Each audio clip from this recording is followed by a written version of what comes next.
Bullying is a common problem among children in schools, but what people might not realize is that it is an adult problem too. Often, bullying occurs in the workplace, creating a toxic environment for all employees. But what is a workplace bully, and what effects do they have on an individual and an organization? A workplace bully is somebody who targets an individual over a long period of time in such a way as to undermine their credibility, their sense of self, their identity, and basically their self-esteem. So we're looking at difficult behaviors over periods of weeks, months, and sometimes even years and decades. When you're looking at understanding the consequences of workplace bullying, you have to understand there's the target of the bully as well as the witnesses of the bully.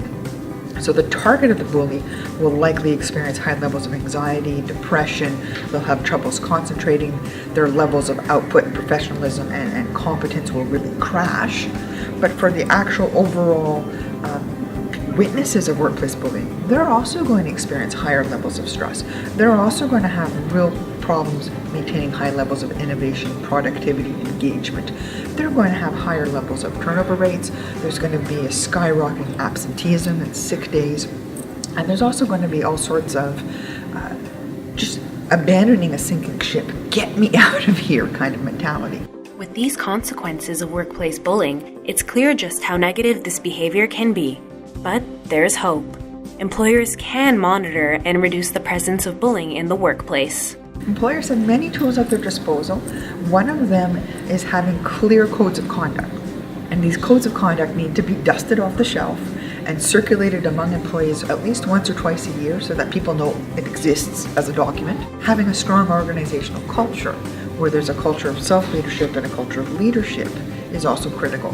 And that means that you have managers, you have supervisors, you have employees throughout all levels of the organization who agree and know that conflict must be resolved in a civil way, who agree and know that bullying as a tactic is simply not tolerated, who agree and know that there are means and mechanisms within the organization as HR policies, as investigation tools, as coaching, mentoring, or other remedial help.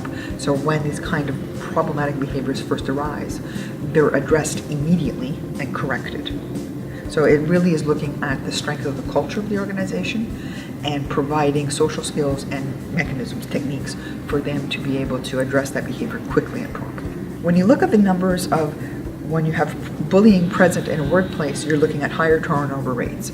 That carries significant cost. New hires can be anywhere from $5,000 up from the time of posting the job, vetting potential candidates, interviews, onboarding, and training them up to that position. Looking at the cost of lower employee engagement, so those who continue to work in that environment, but they're just petrified, terrified of the bullying, that they just become disengaged and just kind of hide and say, as long as the bully doesn't see me, I'm not the next target.